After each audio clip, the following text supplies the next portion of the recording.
Ready? Here we go.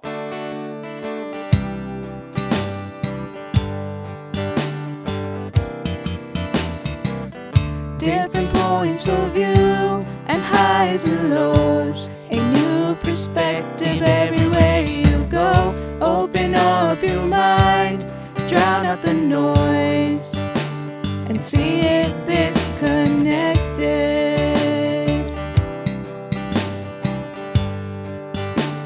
And see if this connected.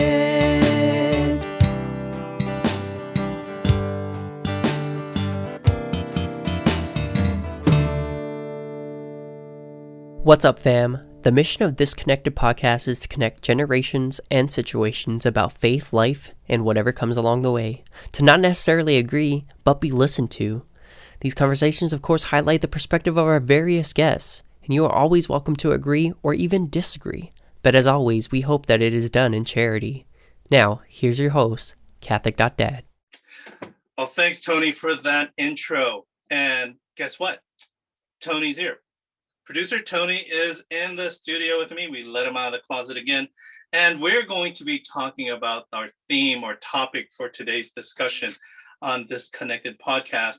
We're going to talk about youth ministry. We're going to talk about youth ministry, volunteer ministers, and paid youth ministers. This guy. Oh, yeah. And all you other people who are not volunteer, who are not paid ministers. You know, we did a couple of polls, Tony, on my Instagram account, some questions about youth ministry, and we're going to share a little bit about that. But it's always been something that I always looked at. Why are there paid youth ministers and why are there not paid youth ministers? I always looked at my friends who are of the other faith, non-Catholic, you know, our friends from those guys, those awesome guys, but you know, they have talent, like they can play music, they can sing, and they have like these massive churches. You know, it's like, I think they call them mega churches. And was that a jab at our musicians? No, it's not a jab at our musicians, but these mega churches have these mega youth ministers with mega budgets, with mega pay. And I actually know someone who was a Catholic youth minister who was asked by one of these mega churches if he wanted to be their youth minister, because he was so dynamic. And he actually thought about it, you know, going in there and said, hey, maybe I can do some Catholic evangelization. But he eventually just turned it down. But why is it that these mega churches have such vibrant youth ministers and paid youth ministers, and our Catholic churches, it's kind of like wah wah wah, you know? I think there's a couple of reasons. One, I think a lot of the social norm, or I don't know if that's how you would word it, but they're more, let's say, strongly encouraged to tithe in those communities. You brought that up. That's one. That's one. And then two, I think it goes back to the church as a whole. The Catholic Church, I love it. I'm Catholic. I can say this. We're not the greatest at welcoming. You know, we have these Holy Mass celebrations. We're not even treating it as a celebration. Right? I can't. I'm sure everyone's experienced this where they go to a new parish for the first time. They don't even receive a hello. Oh. So if that's the social norm, not even to welcome, because we have to be very serious when we're at Mass. You know, we can't talk. We can't, smile even. Like there's like this such a weird, be serious. You know, as a kid, you're taught, you know, shh, we're at Mass. Shh. As soon as we enter in, shh. Yeah, like that mentality comes down to the fact of, well, vibrance is not something that's comfortable in the Catholic Church. Yeah. And yeah, we do need to work on hospitality. I think we do get stuck in the truth and the reality that the church is a hospital of sinners, for sinners. But we get stuck on that it is a hospital for sinners, and so it's quiet. Hospitals are quiet, you know, don't turn on the sirens. It's quiet, it's reverent. But that doesn't mean you can't be hospitable, folks. Mhm. It's saying hello. And I see this a lot, and I think it's I'm going to go off tangent with a trend of young adults who are seeking more of a traditional Latin mass, being more traditional, um, for the reverence, the quiet. Mhm. But that's not youth ministry. We're not talking about mass today. We're not talking about TLM versus the Novus Ordo. I think both are very beautiful. Yeah, but like I'm thinking about like if someone from a different denomination came and try to use that method, I'm thinking about how that would work, and I, I think people would push back on it strictly because it's so foreign Yeah. for people to be that vibrant in our church. And I only say that because I know that there's this is a little tangent, but there was a hospitality minister that she just was so amazingly vibrant and welcoming, like exactly what the church needs. Mhm. And I got this was back when I was in charge of like or overseeing the liturgies, the weekend liturgies, and I would have people come to me. It's like, oh, so and so is just so friendly. I love it. And then other people that would come to me and say, what's wrong with her? Why is she like, she's just so out there? Is she on something? Like they would have Yeah. this very judgmental mentality. And that was just her job was just to welcome people at mass. Mhm. So if you had a minister that was just completely like vibrant to that level, I'm curious to see what would there be pushback on that? Would there be judgment on that person just because it's not as familiar in our church? Do you know Yeah, what I I mean? get you, because the only reason why I am at the parish that I am at, and why I became an more active Catholic instead of a what we would call a nominal Catholic, the one who check my box, go to mass on Sundays and other days that I felt obliged to, I felt guilted into, was because of a hospitality minister who greeted me. And we're only throwing out names of people who do positive things, so we're not going to call names out. But Mary Lasham, and one day she's going to come on this show. She's older now. She's in Las Vegas, but when she comes to take a trip here, Mary, you are welcome, because she's the one who brought me into the church, and it was simply because of her vibrancy, her big, huge smile. I mean, she's a big woman, not big like me, but big, tall, and she had that 70s hair, big smile, welcoming, greeted you with a handshake, hugged you as a stranger. And some people don't like to be hugged, but it was awkward. But I was like, who is this woman? And she remembered my name. She called me by name. And she showed me, you could sit over there, you could sit over here. Welcome to St. Mary's. I've not seen you before. And then the following week, did the same thing. Mm-hmm. So it makes you feel special. And I think a lot of people want to feel special, especially in a broken world when nobody knows your name. Yeah. Wait, that's Cheers. Remember? Old enough? Nope. Yeah. There's a TV show called Cheers. It's a bar. You could be totally making this up. I believe No, where people go, where everybody knows your name. You guys look it up. There's a TV show in the 80s. It was called Cheers. It was a bar in the 80s. Shut up. It was a bar. Everybody went, and everybody knew each other's name. They went after work and got a drink. I love that show. Cheers. Yeah. It was pre-Friends. They knew it without having to look at their social medias. They didn't know. You just went and said, "Hey, what's up?" But that's how welcoming I think the church is. But going back to our topic, youth ministry, I have youth who have left our faith and gone to the mega churches because of the invitation of other young people who says, come to my church. We have young adult group, we have youth group. And don't just get me started with VBS, because later on we'll talk about VBS and how cringy we do VBS versus how amazing they do VBS. I mean, it's like, yeah, can you relate? I mean, they now provide VBS options. You can have the VBS and you can have the Catholic edition option. And I was like, oh, Catholic edition. So what makes it Catholic edition, folks, for VBS? We have saints. So that's always funny for me that as we look at youth ministry, it always takes a backdrop to everything else at the church. And I think that's how when I look at it, that's always how children are treated.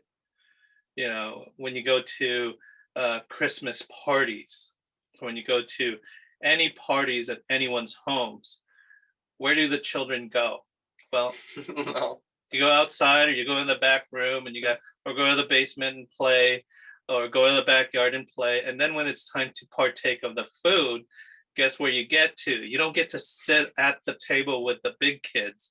You get to sit at the little table, the card table, or in the little tables. That's where you get to go, and instead of partaking of the feast, you get chicken nuggets and hot dogs. And you get used to that, and you get used to the fact that my favorite thing are chicken nuggets and hot dogs. and then you're 26 and you're still like that. Still liking chicken nuggets and hot hot dogs, whereas you could have had that cordon bleu and some of the really good food and salad. Yum. And that's why when you get to this age and you get to partake of the big table, you get big like me. And when you're still in chicken nuggets, What? one day, Tony, you too will gain weight. my my metabolism be like, ha! You had a good run.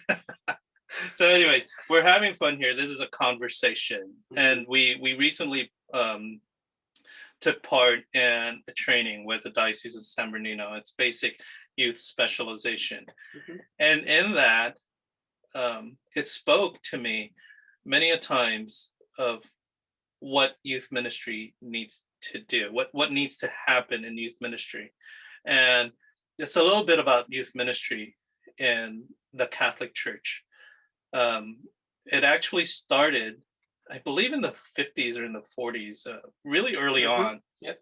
And it was because in Chicago, there were so many youth that were straying from the faith and getting involved in troubles and problems. And they focused at that, and they started these clubs. And they weren't the youth ministries that you think of today. They were boxing clubs. And these organizations were the precursors of what youth ministry we have today. But I think something fell down the line where youth ministry became felt banners. Where my felt banners and really smelly candles and back rooms and stale pizza and kumbaya music. And the people weren't, I don't think people were really engaged. It was kind of, again, of my example is a party where the kids get sent to the basement. Time for them to be in this one spot, because we have other things we want to do. This is your just gather, just stay over there type of mentality. Yeah. But we were going to talk about to now. I was a volunteer youth minister. For how long? Wow. It's like what, 8 years? 8 years, 10 years, 9 years, 7, somewhere down the, after a few years, you just forget. And and that's bad. That's bad, because then it becomes rote, and it becomes you become Job. It's like, woe is me. Woe is me. And I think as a volunteer, I came to that point where I was just looking for someone to take my place. Because it's for volunteer youth ministers and for churches with volunteer youth ministries, it boils down to this: if you don't do it, then who will? Because it's hard enough to get volunteers to come be core team leaders or help you. I mean, as a paid youth minister, I know for a fact that you have the hardest time finding volunteers to come and help you at the vineyard. Yeah, it's a nice shirt. Thank you. By the way, I forgot to share this in part 1. This is a shirt, I made a request for a bunch of youth ministers and dioceses to send us a shirt that we can wear on the show. And this one, actually 4 shirts on the Road to Emmaus series, says Catholic to the core, came from the Diocese of San Diego. Shout out. Office of Young Catholics, San Diego sent us 4 shirts. And so we are featuring the Office of Young Catholics in the Diocese of San Bernardino. Check them out, folks. Go see all the great things that they are doing in that community. But we're talking today about volunteer youth ministers and paid youth ministers. And we ended up, I think we've even talked about that yet much. No. We just talked about everything No, else. I think we're doing a beginning and intro to that. How's your coffee? It's great. It's almost finished because I have this thing called an addiction. 2. Caffeine. I have an addiction to God. So why does he get the big cup? Because I have the addiction to coffee and you have the addiction to coffee. By the way, folks, how do you like the new studio? We got chaos over there. That is actually an image of producer Tony because that's his closet. Mm-hmm. See how? Yeah. That's actually a bedroom. This isn't actually Yeah. a door to the closet. This is all been a joke. See how he had to like say that though. But welcome to the show again. And me as a volunteer youth minister, I think I left off with sometimes feeling that I had to stay. I had to stay because if I didn't stay, then who was going to do it? And when you care about the young people in your community and losing people, you know, basically having young people stray from the faith, you know, it's like feeling I'm a failure.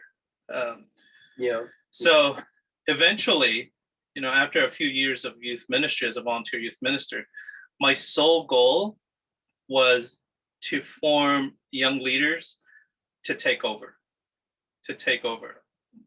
Literally, I think my last few years was searching for someone to take place so that you can go off. So for those of you guys who are now leading ministry at St. Mary's, that was part of the plan. So good job. You guys did it. Now you're in there as volunteer youth ministers. And as we say in the business, sucker. With love. With love. You gotta have, I believe you have to have that humor in the faith. Absolutely. That you know, the disciples, when they're following Jesus and, you know, they're getting persecuted and someone in the back going, sucker. But, you know, you're called to be a witness. You're called to be a witness. And it's a wonderful feeling when you're a volunteer minister that when someone comes up to you, like a parent comes up to you and says, thank you for doing what you do. Mm-hmm. And I think one of the biggest compliments that I got was going to a meeting with the other volunteer ministers at the parish.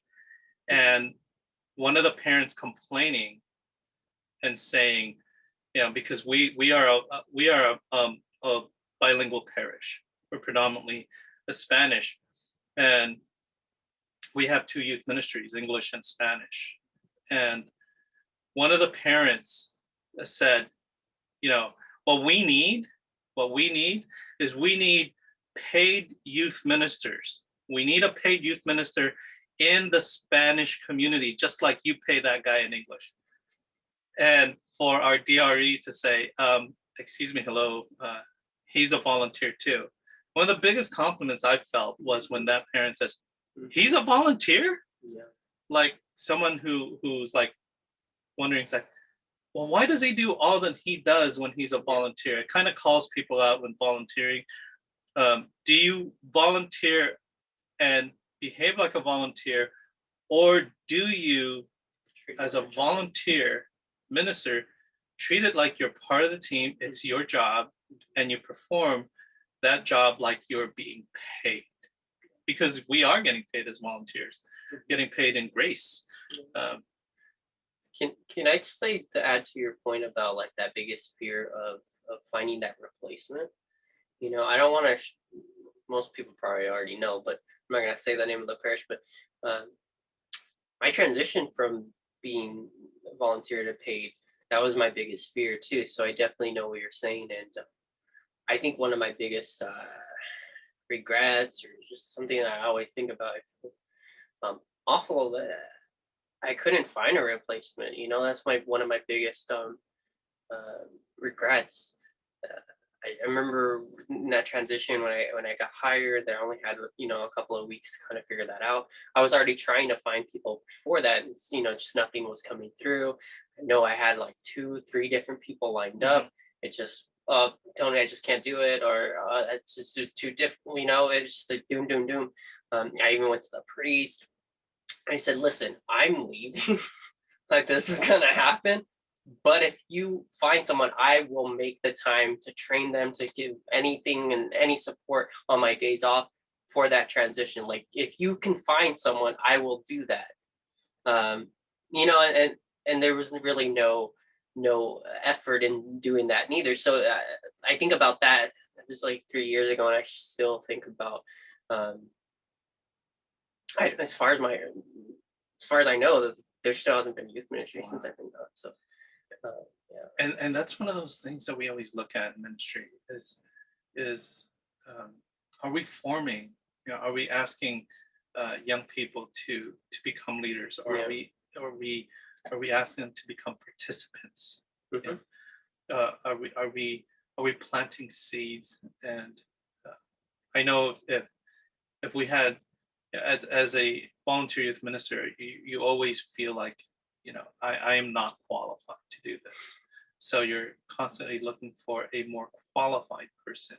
Mhm. But you're right. It's that's the difficulty of being a paid youth minister. When you move on, well, you Well, got to move. Not only that, but what you just said, and that's exactly what occurred in the conversations when trying to find another volunteer, which would be unpaid because that parish was not going to pay anyone. Mhm. Partially why I had to move on. You Yeah. got to make a living. They said I'm not qualified. Like, that was the constant, and it's just, it goes back to, we're all a hospital. We're all Mhm. broken. We all have flaws. It's still walking with them.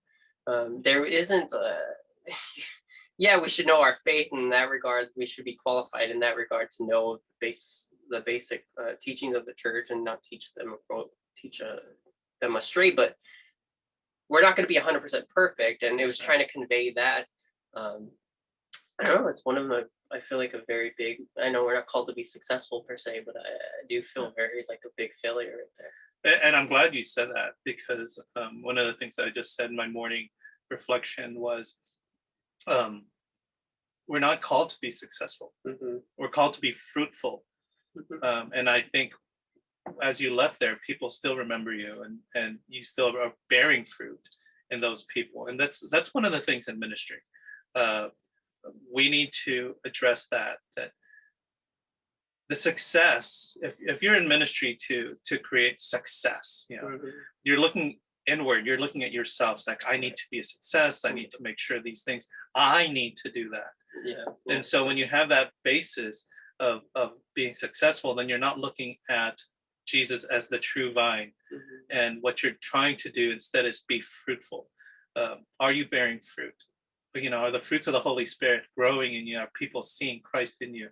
And when people do remember that you brought Christ to their lives. And so that's one of the most beautiful things why I got involved in youth ministry. Is it's so much easier to see fruit in young people Mhm. than old people. So it's like, those old branches are, they're hard to twist.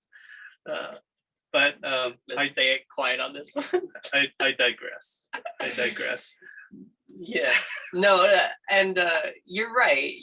I still got, I think I sent you a message I got from a team from that parish. That was just a few months ago. And it was beautiful. It was like, oh yeah, you like brighten me up, like very kind words.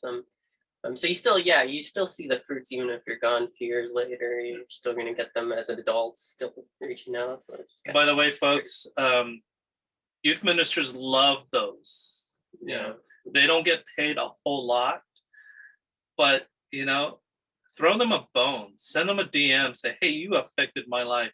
Those little messages, those little notes go a long way. And if you add a Starbucks card inside that card, it even goes even farther. Can I agree with this. Can I give a shout out to Francis Cabildo? Oh yeah. He put something out. I don't know if he would want me to share this, but he posted it, so it's public. He posted something, a status that just resonated in my heart as well, and it was just sometimes I need an affirmation as well, because I think especially as you get more higher up in ministry, and that's just like in experience or just you're better at articulating, you're confident in Francis' case, like very more talented musically, you actually sometimes receive less affirmation because they already expect you to know what you do. They already expect you to kill it and be amazing, to the point where I don't have to remind him, to the point where sometimes, and again, I want to clarify, we shouldn't be wanting this, but we are still human, and it always does feel good to have an affirmation, a reminder that all these stress and the tiredness and it's all worth it. Yeah, youth minister to youth minister. One of the things as experience, as your ministry grows and you receive volunteers and more people start coming, you become an administrator. And when you came in, you came to want to give the talk. You came and you wanted to see that you touched that youth's heart, and that youth comes up to you and says, wow, what you said in your talk really resonated with me. And when you become the youth minister and you're like making sure all the boxes are checked, all the youth are safe, it's like all the guidelines are covered, safe environment is there, everyone is arriving on time, everyone has their talks. There's a lot that goes along in the background, and you're finding yourself like, wow, I'm not even getting to give a talk. It's like the youth aren't even, they're not even talking to me anymore. You're just that guy. And if we're going back to the differences from volunteer and pay, like I feel like that's one of the most noticeable differences for me. Since I've been a paid youth minister, I feel like ironically I see the youth less. I'm working with the parents more. Like if I quantify the amount of time, I'm talking to the parents more. And I guess that goes more toward faith formation sessions rather than youth ministry, but still, you do all the admin stuff and the behind the scenes, and that needs to get done. That is your job to make sure that's done in order for that relational aspect to happen, for that community, for those good talks to even happen. You have to get that done. And yet, ironically, you're less of the face, right? Yeah. It's kind of like when you see one of the parents in a family, one parent's always working, and then mom or dad who's not working with the kids, they get all the thank yous and the I loves you, and I'm so closer to that parent. I'm so closer to that parent. And the person that's working all the time, the child doesn't feel as close. They're the ones like making sure you have a roof over your head. Like they're putting in all the extra work, but ironically, not as much face time. And it's kind of interesting that way. And that's true too for when you see the youth minister, married youth ministers, and you only see the minister and you don't see the spouse. I just want to tell you guys that youth ministry is a team effort. If they're married ministers or even if they're dating ministers, especially in my case, we're married youth ministers, and people says, where's your wife? How come your wife is not involved? I always used to laugh at that. So why is your wife not involved? Well, ministry, youth ministry, and any ministry is an entire family.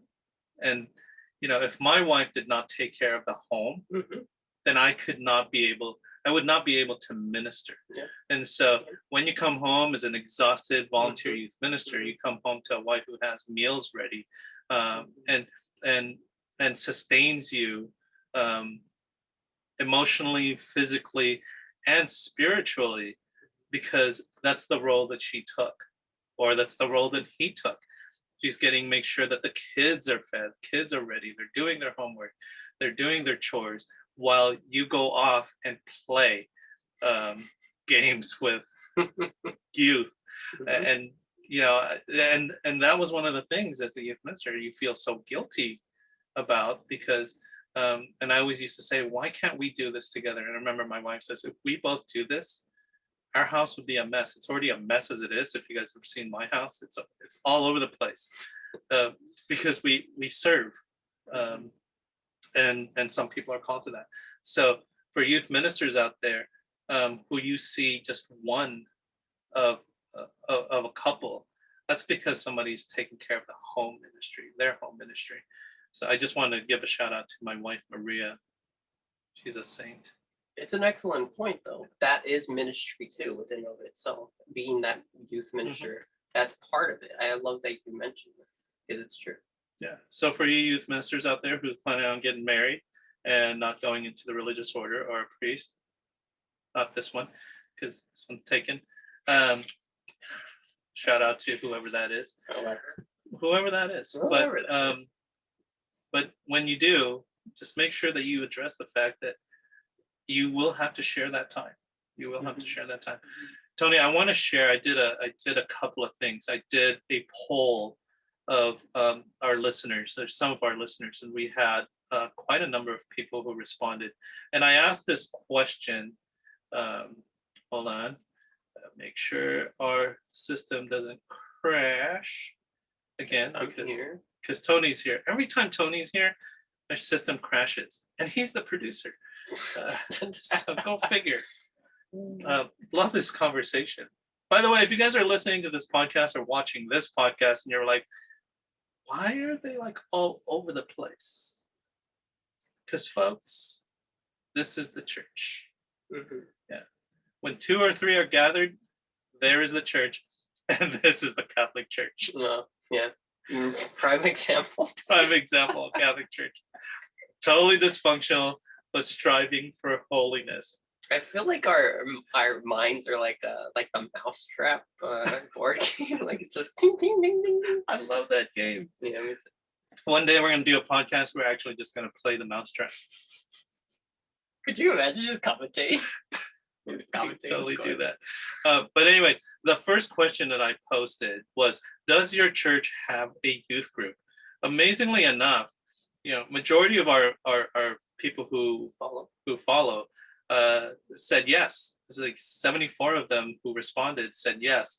2 said no, and then 8 said that they just have religious education. So there are some churches that don't have youth ministry. They just have religious education. And I've spoken to people who says, well, that's our youth ministry. Folks, religious ed is religious ed. Catechesis is catechesis. It is not youth ministry. And if you guys want to go to the United States Conference of Catholic Bishops, you get this book. I think it's free. Or $5, I don't know. We're the Catholic Church. We'll charge you for anything.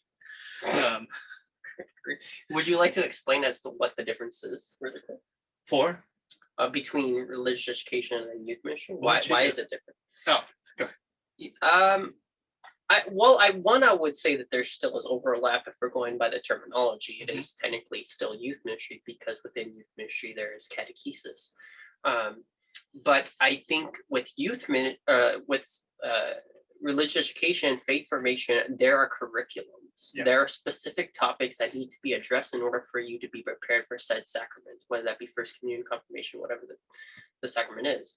So you're not going to hear as much relationship talk. You're going to hear more like, what are the gifts? What's this prayer?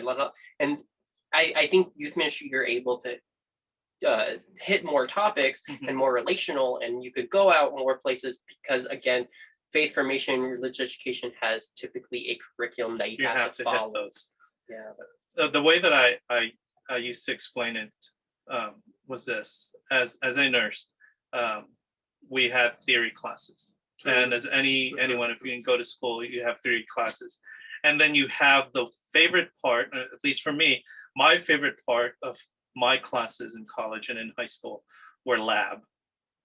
So right. If you were taking chemistry or anatomy, you take the theory class where you do all the book work and you learn all these things, And then you get that long 2-hour class for lab where you get to cut open things, make things explode. I'm sure that we weren't supposed to make things explode, but Catholic thought that always like to make things explode. Remember, difference from volunteer and paid. volunteer and paid. We get make things explode. He has to worry You get about fired. you get fired.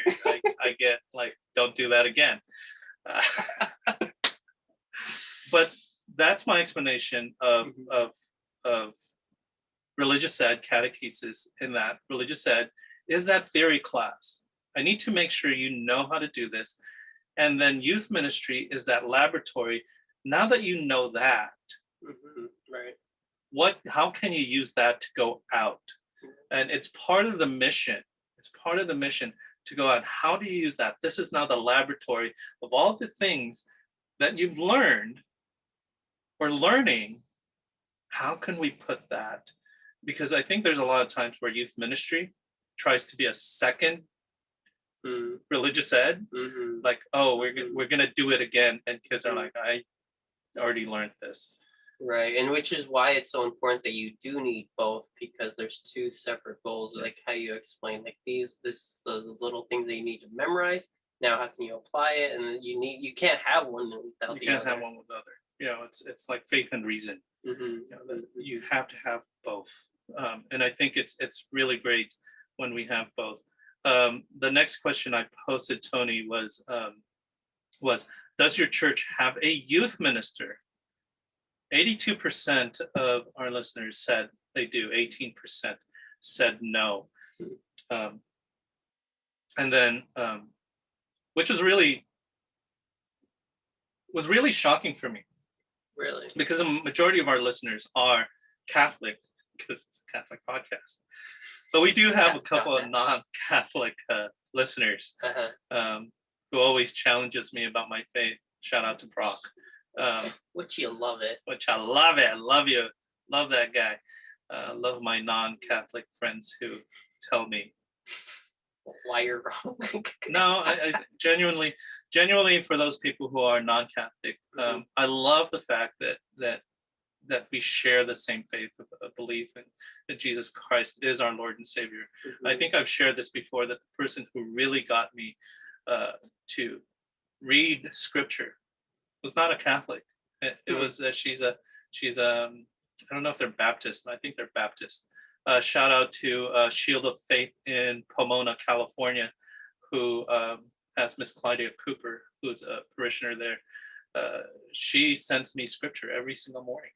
So if I ever send you scripture in the morning, it was from Miss Claudia Cooper. That I send it to you after I copy it from our Catholic Bible. just saying. So for you traditional Catholics out there, know that I am sending from a Bible with a Hubstat. Well, that's good that there is a lot more youth ministers. Yeah, there's a lot. I love this one. Does your church have a youth minister? I said that. And then this question: is your youth minister a volunteer or paid staff? 69% of our respondents said their youth minister is a volunteer. Is that indicative of a lot of your followers are from this diocese, or what's the demographic of your followers? Well, after looking at it, majority of our followers are from our diocese. We do have some followers in the Philippines, Father Rob, and from other parts of the state. So I think that's why it is higher, because I know in our diocese it's a lot lower. Yeah. I know that in our diocese of San Bernardino, we literally only have 10 paid youth ministers. It's a huge diocese. Wait, what? I think that's it. We have 10. There's no only way. 10 of you. There's no way. There's only 10 of you, brother. No Dude, I way. think there is only 10 of you. The rest of them, don't think that. The rest of them are volunteers. So I don't know. Where'd you get that statistic? The diocese. I think there's literally only 10 of you. I think we can name them too. There's St. Paul. Oh God. There's St. Joseph. There's St. Anthony's. There's St. Oscar Romero. I know There's these St. people. Margaret. Uh-huh. there's St. the- Mel's. St. Mel's. It, I think it's funny is I think they're all from the West End. Does that surprise? Well, no, Holy Innocents. Holy Innocents, yeah, in the low desert, but there's High a few high desert. Okay, I get those two deserts confused. But I think that's we have people who answered from Greece and Spain. They have You're so. volunteer youth ministers. I mean, come on, Greek volunteer youth ministers. You know what though? To add to your point though, is most of the paid are combined job description, That's job true, too. titles, which is the only reason why they can put that. It's far more less likely to have a youth ministry just as youth ministry paid. That's true. And one of those things I think is we really need to refocus what are we using our funds for. Mhm. I hear this a lot from pastors and from parishioners. It says, where are all the young adults? Where are all the young adults? Or I hear this, it's like, wow, you had so many people in First Communion, Mm-hmm. and then Right. you have less people in Middle school. confirmation, Oh, yeah. and then you have less people in youth ministry, you have less people in young adult ministry, Yep. and then you don't have any young adults. Mhm. And where do they all go? Where do they? Well, I think I don't think you need to know calculus or a high level of math, or you really need to go deep and call committees to figure this out. I think it's one of those things where if you just Bang, look bang, in the bang. mirror, it's like right there, it's written on your forehead. We don't invest in young Yeah. people. Uh-huh. We don't invest in young people. But here's the next question, and I think this is a yes or no question. Hey, this is gonna be a heated conversation. Uh-oh. Do you feel your pastor / priest is supportive of youth ministry? Now here, Tony, 92% of our respondents, 92% said yes. They said yes, their pastor, their priest is supportive of youth ministry. That's awesome. 8% said no. Interesting. Here's what's interesting though, Tony. Mm. Of the 8% who responded, they're all youth ministers. Those that see behind the curtain, so to speak. The Yes. Wizard of Oz, like behind Those the who scenes. see behind the curtain. I actually asked a couple of them to expand on that. And we shared a discussion. Mhm. You're a good youth minister Mhm. when you totally sell the product. Mhm. And like, I think this was me. It's like you sell. It's like, Father is great, church is great, and Mhm. yeah, never share how hard it is. I don't know about you, but did you have someone that you were like, I need to vent, I need to tell my Oh, yeah. frustrations to, and because you need to, because you can't go and develop youth ministries and you go up to your youth group and says, Oh, this sucks, the priest sucks, this and that. I've It's like, known ministers that do that. I've been like that once and twice. Oh gosh. Just No. shared frustrations. But to add to that fact of the percentage, I think it's kind of like when an adult comes to the church, later in their life for the first time, and they get closer to God, and by getting closer to God, by learning more about God, they realize how far from God that they are, right? And I think with the paid ministers or the volunteers or just the youth ministers that say that the priests weren't or aren't supportive is because they are so much more closer. And it's like you start realizing how many aspects of the faith are going back to renewing the vision, the different components. And you realize there are other things that are lacking. So it makes you maybe a little more crucial, like, oh, well, the priest could be doing this, they could be offering this, they could be helping here. And you see the behind the scenes, so that's why you're probably a little more crucial.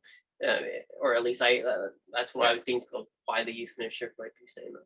True. That's very true. Also, that you're seeing what needs to be done, and the pastor is so much busier.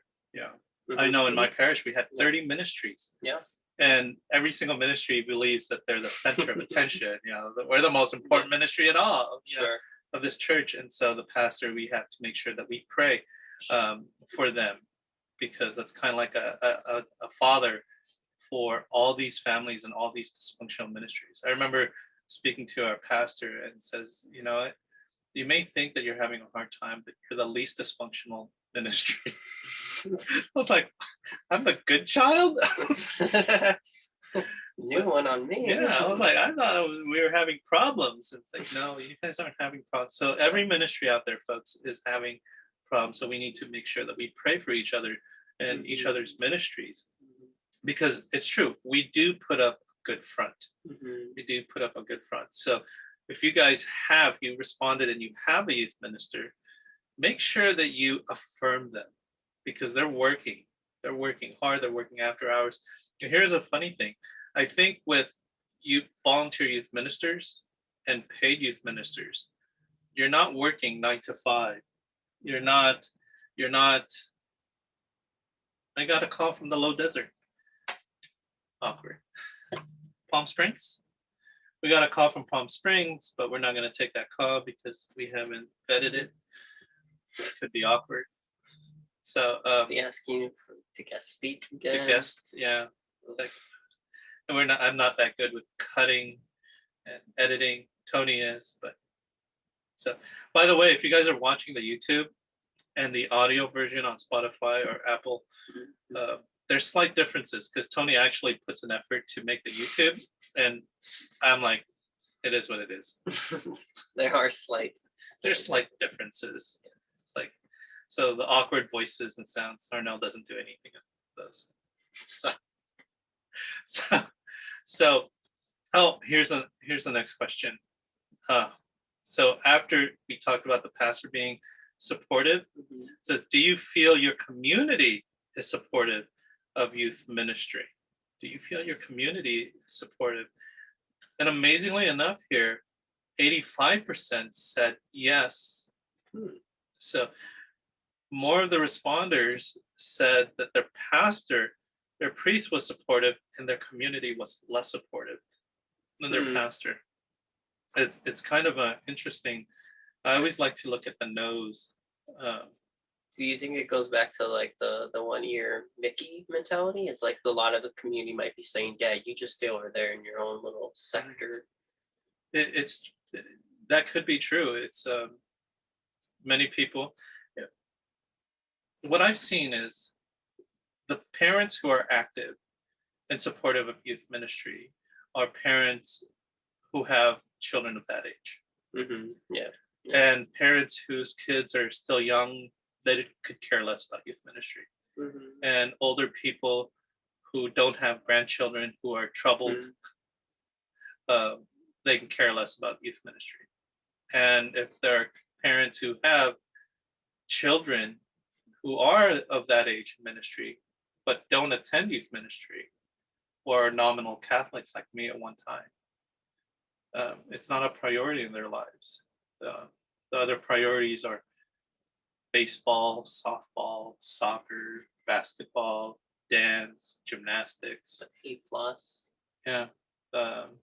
For some people, that those educational classes that they go after school for, so that they can get a better score on their SAT. So those are priorities in their lives, and youth ministry is not. I remember having this one youth that was so on fire, but her mom said, "You're spending too much time at church." And I was floored. I was like, how can you spend so much time at church? But lost that one. Hopefully we planted a seed. Eventually, God's time. This let me see I posted so many questions, Tony, but this one's part of the renewing the vision. It's one of the goals. It says here, do you feel your church youth ministry empower empowers young people to live as disciples of Jesus Christ in our world today? 89% yes, 11% no. Now, here's the thing, in the 11%, there was a slew of people who answered. There's a priest um, who answered no, and there's youth ministers who answered no. Yes, all the people who answered no were youth ministers. So I found that one really interesting, that there are youth ministers who, 11% who were youth ministers, feel that the church and youth ministry does not empower young people to live as disciples of Jesus Christ in our world today. You know, it's like a previous conversation that we had. I think it because I also have to look at the hard truth of my own ministry, right? And I think the hard truth is that Catholicism has become extremely countercultural.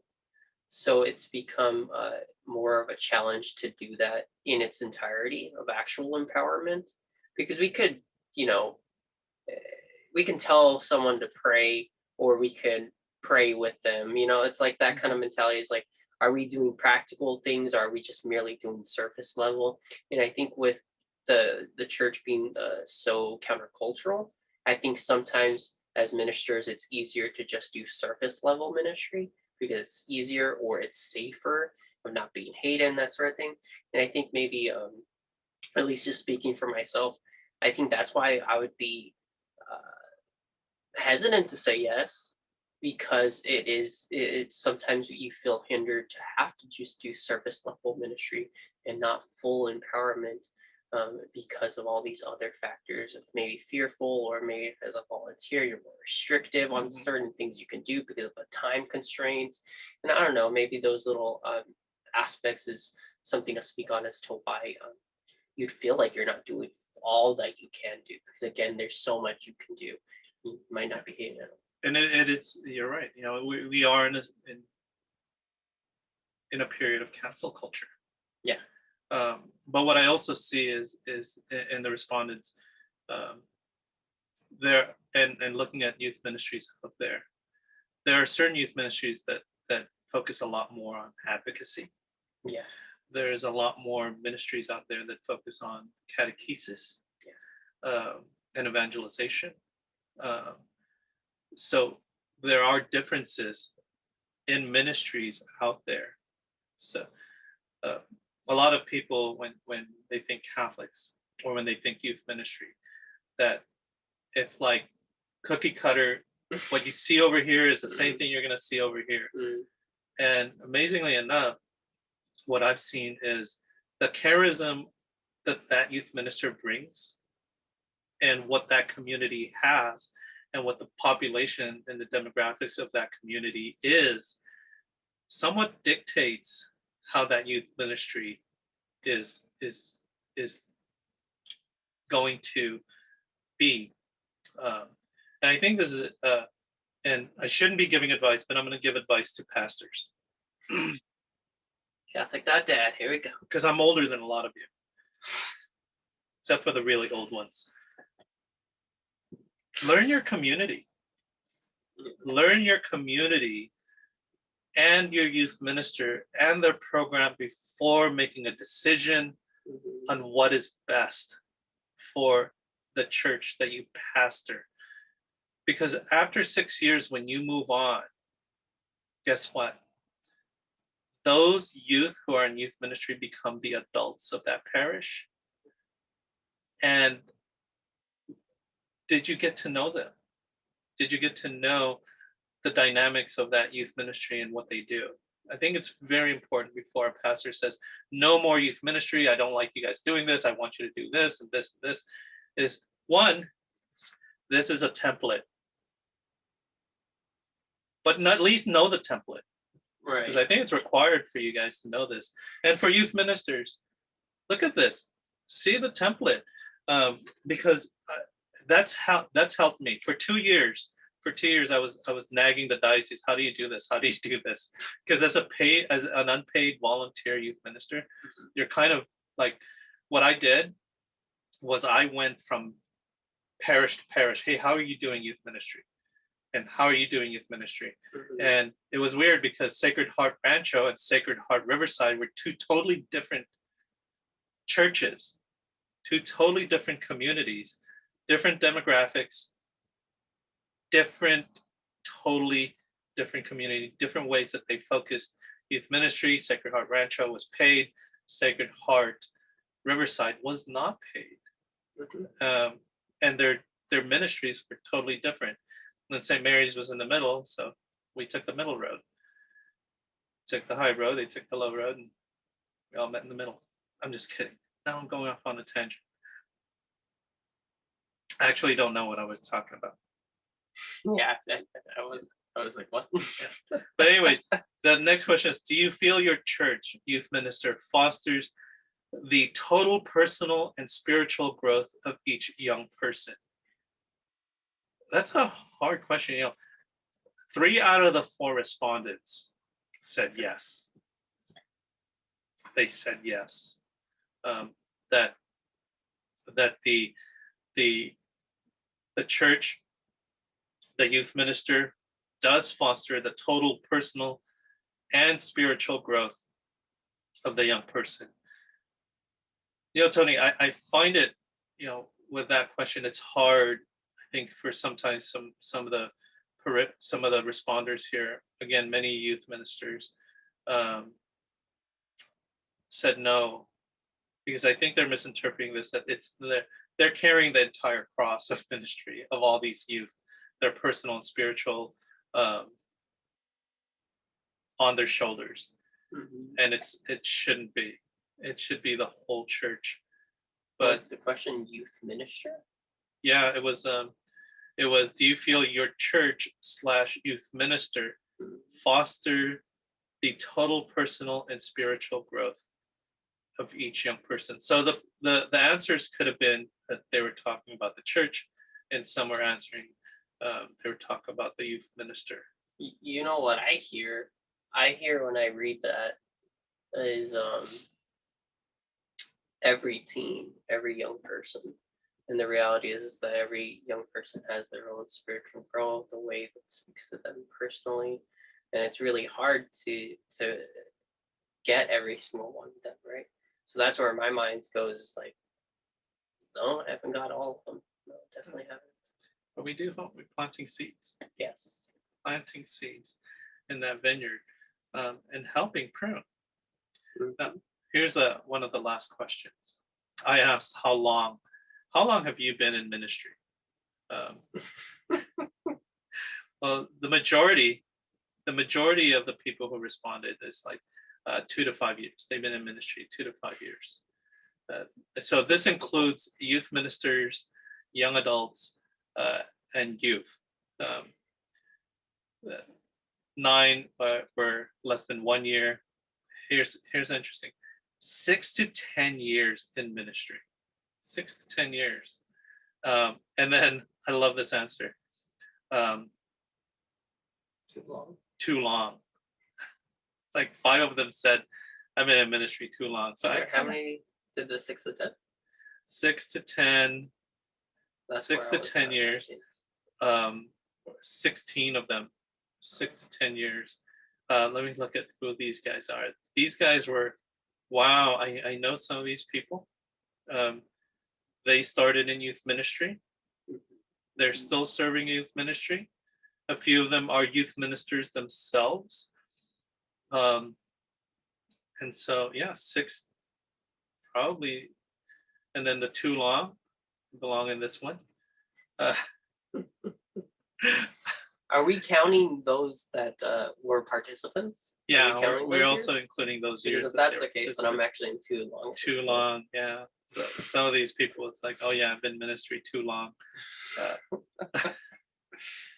think I'm in my 11th year. 11th year, too long. Not long enough, not long enough. And then I asked that question, what would you like to see in the ministering to young Catholics What would you like to see? So, Tony, what would you like to see in the ministry to young Catholics?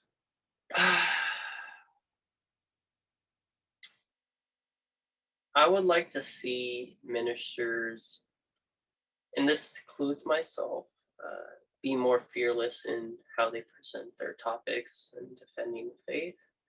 Because again, going back to this countercultural um, mentality, this countercultural of Catholic faith being countercultural. I feel like there's topics, especially on morality, Christian morality, that get sidelined because of so much fear of cancel culture. And I think we need to do a better job of presenting these topics lovingly and addressing them, because there's a tremendous attack on truth right now that we need to address as ministers, as people walking with our youth, because people are going astray. So I know I went a little more deeper on that one, but Well, I liked it because I agree with you. We do. I also do believe that we do need to invest in youth ministry. Now, I remember going to Quinto Encuentro, and there's a total difference with the way that older Catholics responded to questions. And this wasn't about youth ministry, but the youth responded with invest, and the adults responded with more prayer. So going off of that in youth ministry, when I hear some people, older people say, what do youth need to do? They need to pray more. It's like they're thinking that the young people are not praying enough. That's why they're falling away. They're straying. And I doubt very much that it's simply that. It's not simply that they're not praying more. Maybe they don't know how to pray. Maybe we didn't do a good enough job of developing that personal relationship with Jesus. yeah. Sounds very Protestantish, of a personal relationship with Jesus.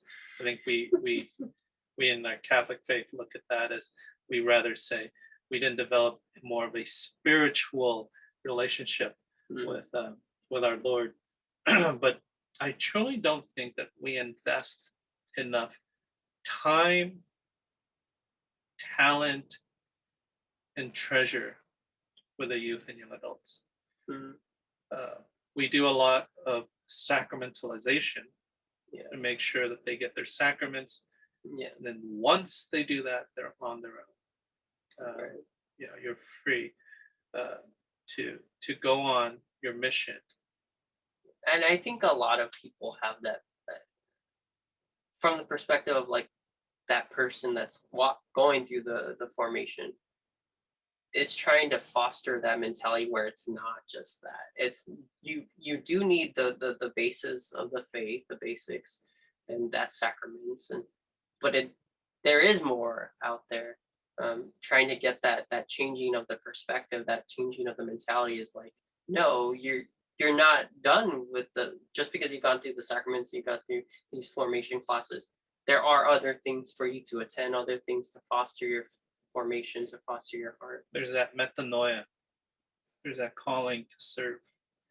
Do we offer that? Do you offer them that opportunity to do? Now, in that question we had, I pulled one answer, and this was from a young adult, under 20, I believe a seminarian. On that question, his response was, I believe that my youth group cares greatly, but it does lack in giving or making opportunities for the youth to put their faith in practice. At least pre-COVID, no events were being planned for the youth ministry to get the youth in the parish. I don't think we encourage them to live the radical message of the gospel. That hit. That was like, Drop the mic. Yeah, it's like, if we could drop the mic, we would, but literally, he hit it. This is a young person who's actively participating in ministry and sees it. He doesn't see it. And that's something that we at this Connected Podcast, we don't have the answers. We're living out that faith, but we want to be part of that solution. and have that discussion. There's many parishes out there, more than not, who don't have paid youth ministers.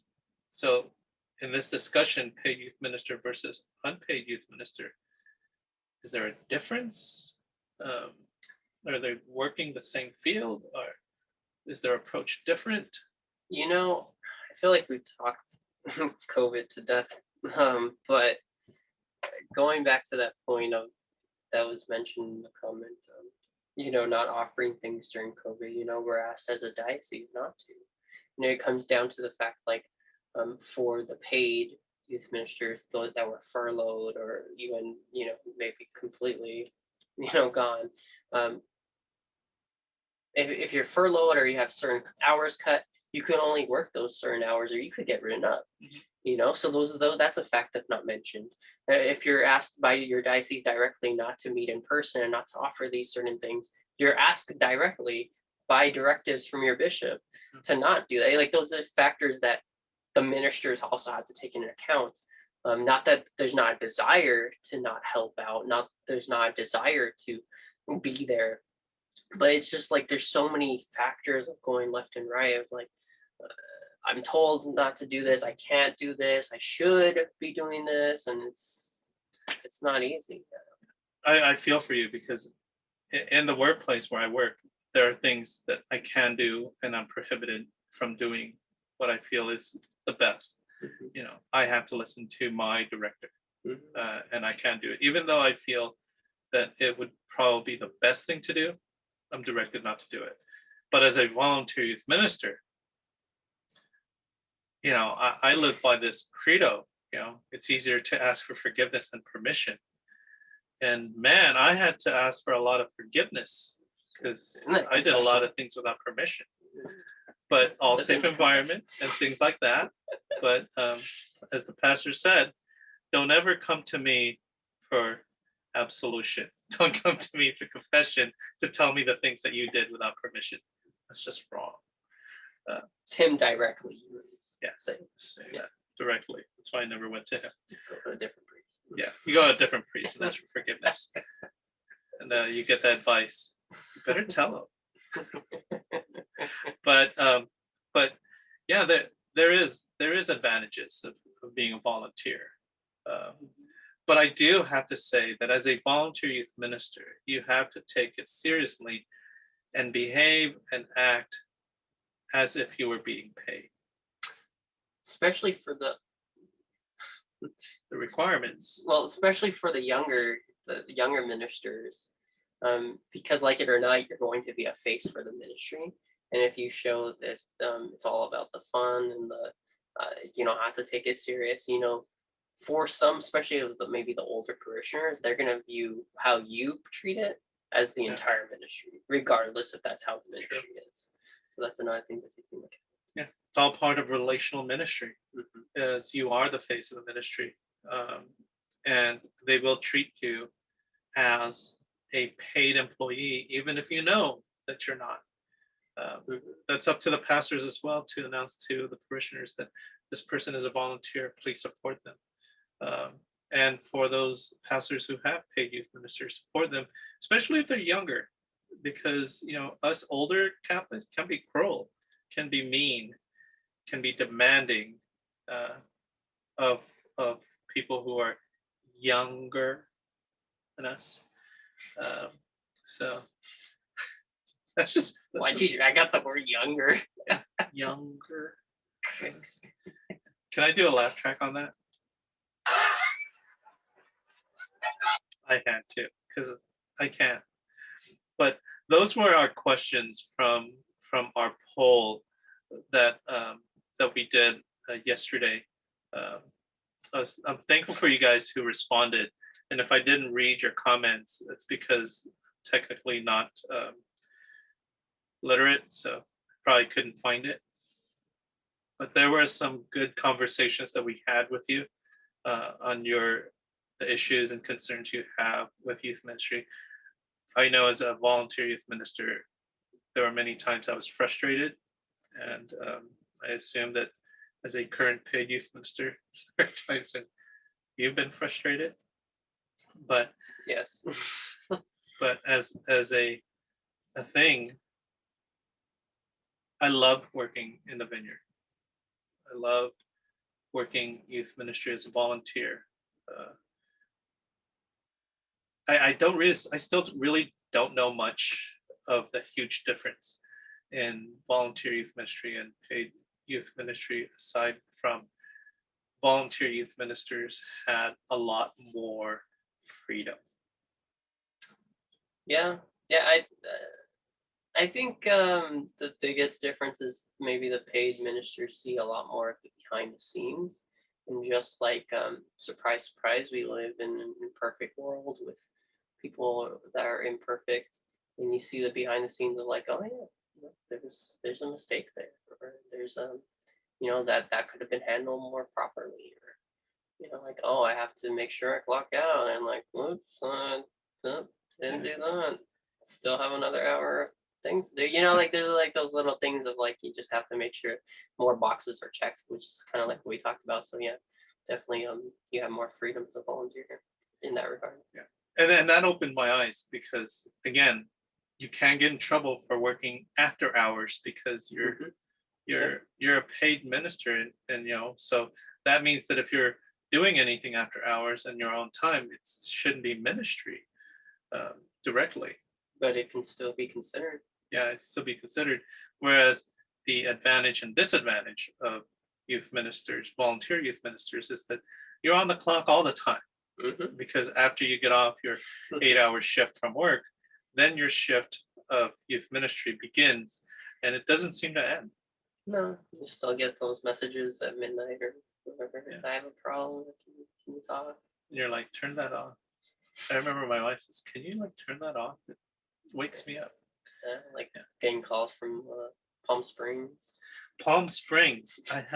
So if you are listening, if you were the one who called us asking for a guest speaker, Palm Springs, because Catholic.Dad is an amazing speaker from the low desert. He does take what is it, chicken nuggets as payment? I do. I take chicken nuggets.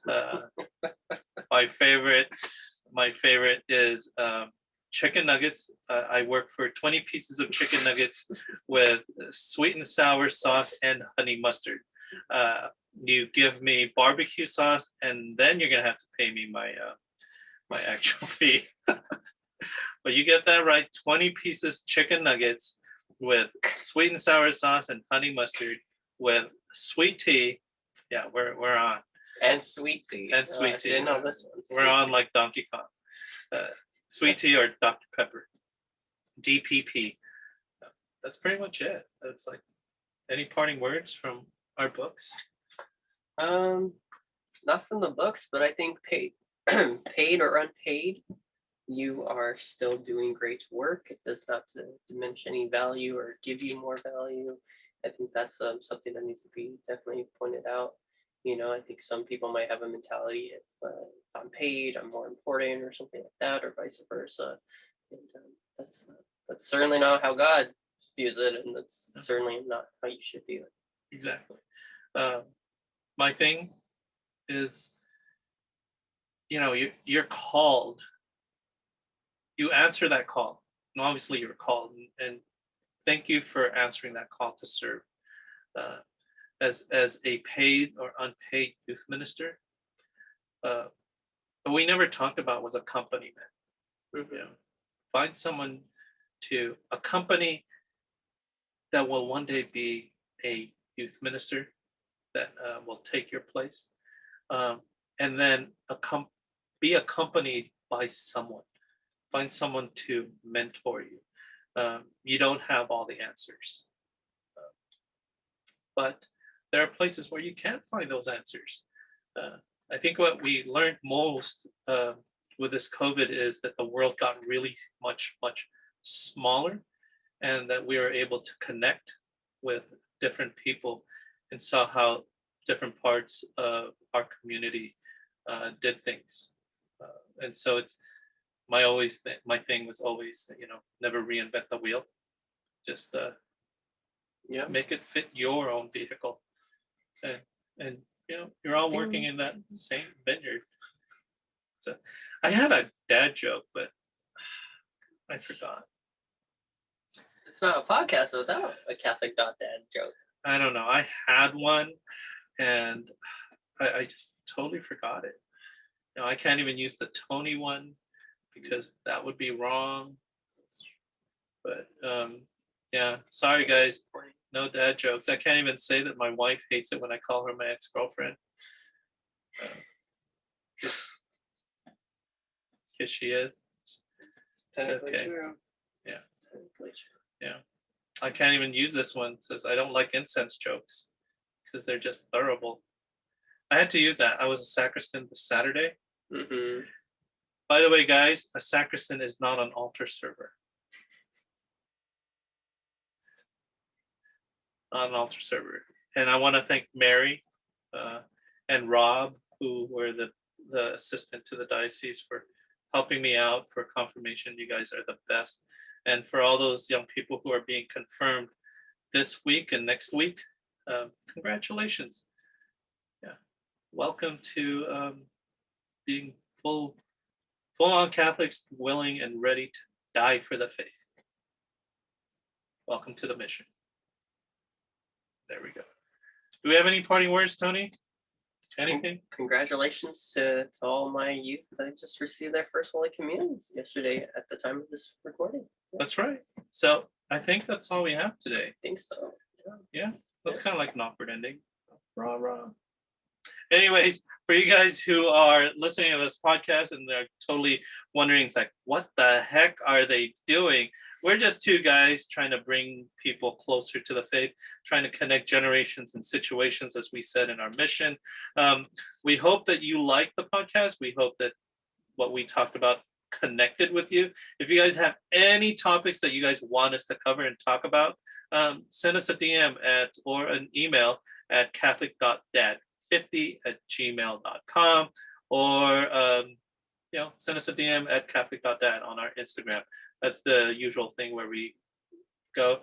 You can watch us on YouTube, so you can see our beautiful and gorgeous faces and beards. We're the bearded Catholics. Yes, we are. Also, make sure that you like, subscribe, and ring that bell, whatever the whole thing is. Turn on the notifications. Turn on the notifications. Yeah, I don't know. I don't know. Also, if you want to donate, look at our about, go into our link in our bio on Instagram. If you want to donate to our podcast to help us support the mission, our mission, which is, am I ringing? Oh, that's Tony. I don't know. Someone's ringing. I think, it's 12 o'clock. It's time for the Angelus. We got to go. We got to pray the Angelus. But anyways, if you guys want to support this podcast, we have PayPal, we have Venmo. You can go on there. You can send us anything. Also, send us a t-shirt if you want us to wear your t-shirts. He's a medium. I'm an extra large. This is correct. Or a 2X. Hopefully never a 3X. But anyways, all the funds that you send to us goes for a good cause. We're trying to support youth and young adults to grow in their faith. Remember, friends, live a life of holiness. That's right. Live a life of holiness. I like that new canvas. Yeah. Live a life of holiness. We'll be praying for you. Please pray for us. And as usual, and most importantly, be blessed and be third. That's it. Nailed it. Bye, folks. Different points of view and highs and lows, a new perspective everywhere you go. Open up your mind and drown with the noise of different generations of new girls and boys. So sit back and relax, this is Catholic Podcast. Don't overreact if these thoughts are abstract. When it's hosted by Catholic.dad, who knows what's gonna happen? Hey, what's up, fam? Different points of view and highs and lows, a new perspective everywhere you go. Open up your mind and drown with the noise, and see if this connected. What's up, fam? To connect generations and situations about faith, life, and whatever comes along Expect runaway thoughts like a runaway train. Break into conversation like links of a chain. Make a Hail Mary pass, hope this connects.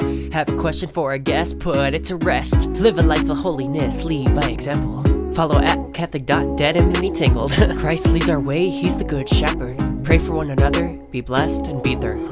Different points of view and highs and lows. A new perspective everywhere you go. Open up your mind and drown out the noise. And see if this connected.